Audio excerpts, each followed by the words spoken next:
Alright, just kind of want to show you a little bit about slip yokes. I get calls all the time. No matter what, you say, oh, it's out of a 6L90 or whatever. Well, you still got to worry about joint sizes. Okay, so keep that in mind when you're hooking it up to your drive shaft. You got to know the joint size. Just give you a little overview here. This is typical for a turbo 350, GM 1.5 OD. It's a 26 on 27 spline. This here, another good question, 700 R4s, 4L60s possibly. Typically these have a counter bore in here for an O-ring to run on.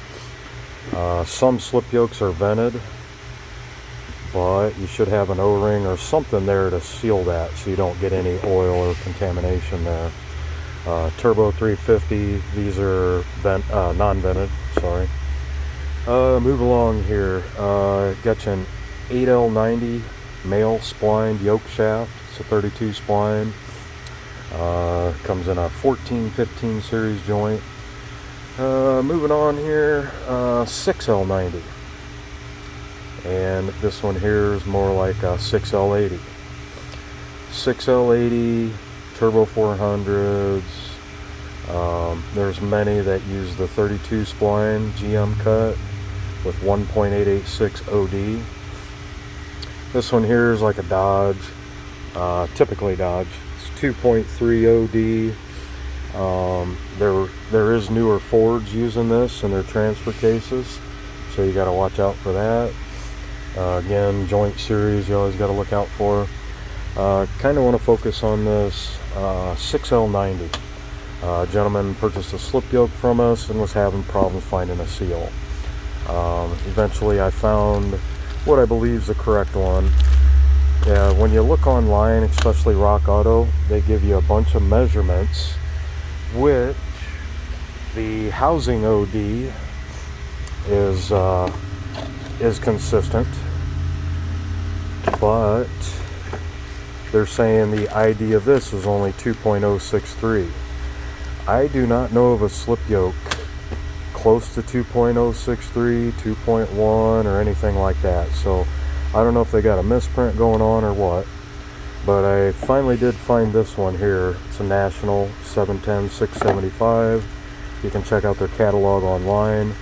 It's 3.030 approximately on the OD, where it would go into the housing.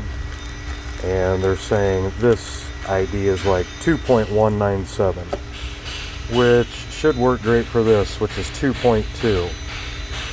Alright, another thing I wanted to show you, the guy says 6L90.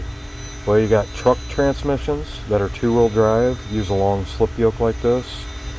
But then you also got like Cadillacs and probably like a Pontiac or something that has a 6L90.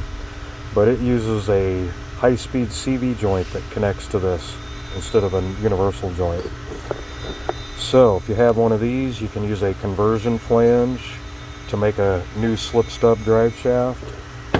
But just keep in mind, if it is a car transmission, you're not going to be able to use this long slip yoke. And you can't cut it and make it work because you need it to slide in and out.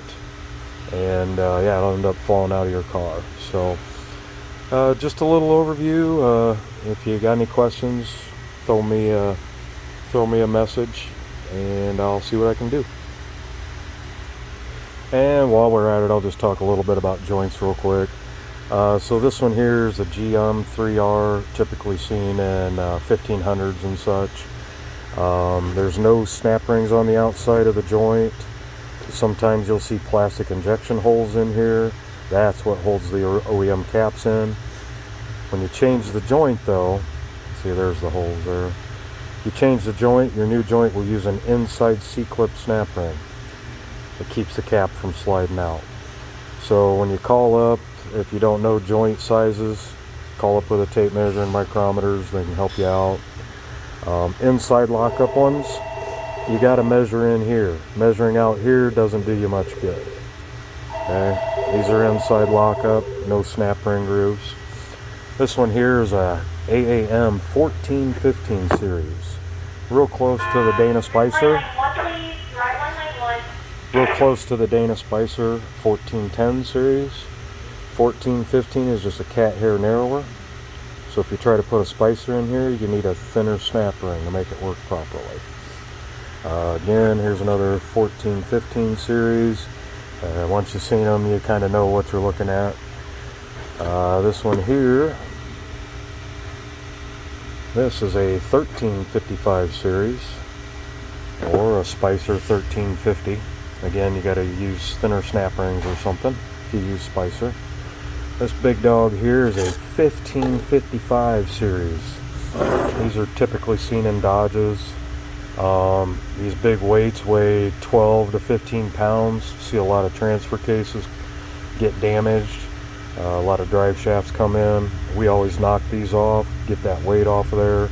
A lot easier to balance with that off there. It's harmonic dampener, supposed to keep noise from traveling up and down the tube. Most of the guys got 55-inch tires, ain't gonna hear nothing else anyhow. So get that big old weight off of there. Save your transfer case.